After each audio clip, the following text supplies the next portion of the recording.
Bonjour, nous sommes le 26 mars 2022. Les aigles se rassemblent à nouveau. Louez le Seigneur. Il y en a qui sont passés de l'autre côté. Mon père Alfred Erickson. Nous avons eu ses funérailles aujourd'hui au Branham Tabernacle. Et nous remercions le Seigneur pour sa parole, pour ses promesses qu'il nous a données en ces temps. Alléluia. Voici une lettre de frère Joseph Branham du Branham Tabernacle. Chère personne fidèle, ces dernières semaines ont été les moments les plus glorieux de toute notre vie. Ça a été l'un des moments les plus mémorables d'être unis avec son épouse de partout dans le monde, écoutant Dieu révéler les 7 sceaux. Qu'est-ce que nous écoutions alors que nous étions tous unis ensemble? Et, citation, à l'intérieur de cette pyramide, il y avait de la pierre blanche qui n'avait rien d'écrit dessus. C'est pour cette raison qu'il m'a fallu aller à l'ouest pour faire le contact avec le message de ces anges, de revenir ici, révéler cela à l'Église. Fin de la citation. Il devait aller à l'ouest pour faire le contact avec ces 7 anges, pour revenir nous révéler ce qui n'avait même pas été écrit. Mais maintenant, par la révélation, cela nous a été révélé. Et cela nous donne la foi de l'enlèvement. Nous avons écouté ces messages toute notre vie.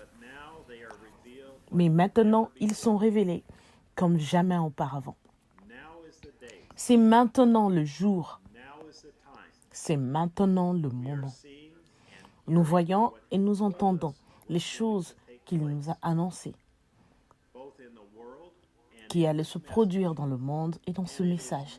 Et cela est maintenant manifesté devant nos propres yeux. Est-ce que notre 7e ange messager était simplement un prophète comme les prophètes d'antan? Non. Il avait été appelé à une fonction beaucoup plus élevée que tous les prophètes avant lui. Car c'était le Fils de l'homme qui se révélait dans la chair humaine. Tout comme il l'a fait il y a 2000 ans. Notre prophète a été appelé à conduire l'épouse jusqu'à notre nouvelle demeure. Et il allait ensuite nous présenter au Seigneur. Il nous a dit que son ministère était un type parfait de la vie de Moïse.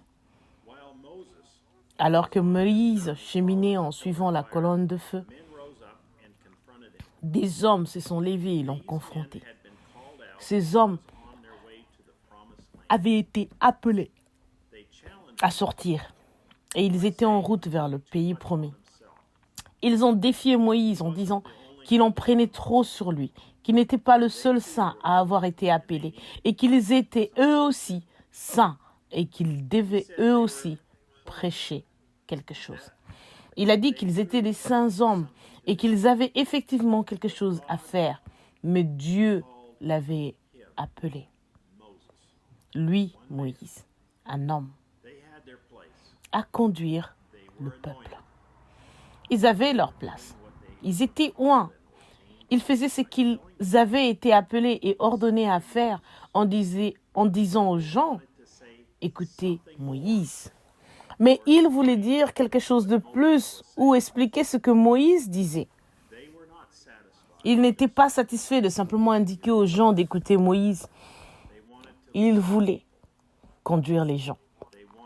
Et ils voulaient faire quelque chose de plus ou de différent que ce qu'ils avaient reçu le mandat de faire. Si vous avez le moindre doute dans votre esprit sur qui est notre prophète, sur ce qu'il a été appelé à faire, je vous invite à aller à l'ouest pour admirer une chaîne de montagnes que Dieu a façonnée lui-même comme un signe perpétuel sur la terre, en plaçant le nom de notre prophète, B-R-A-N-H-A-M.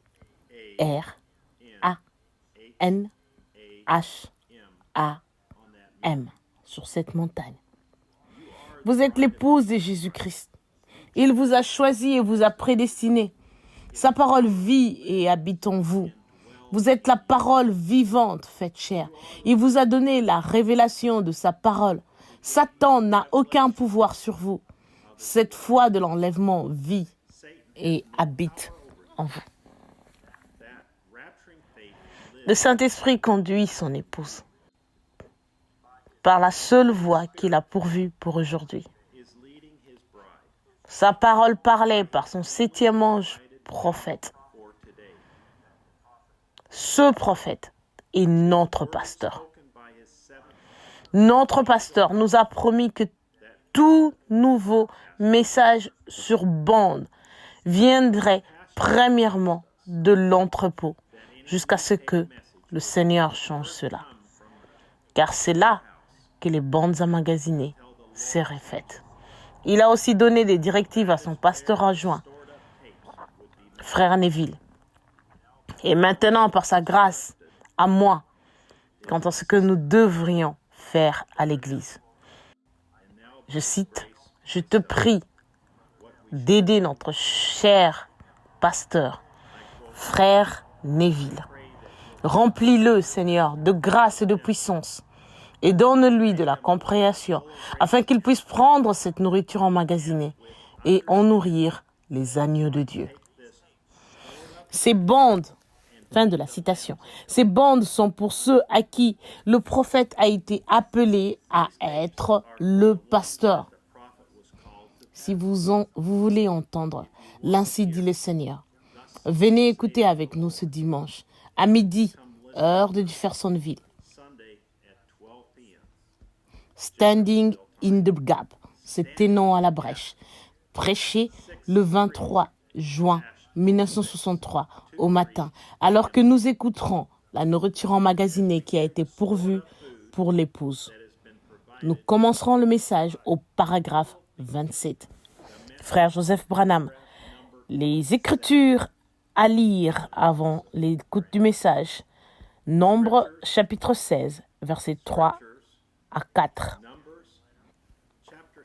Ceci conclut la lettre des aigles qui se rassemblent de Jeffersonville, Indiana. Par la grâce de Dieu, nous vous retrouverons la semaine prochaine. Shalom.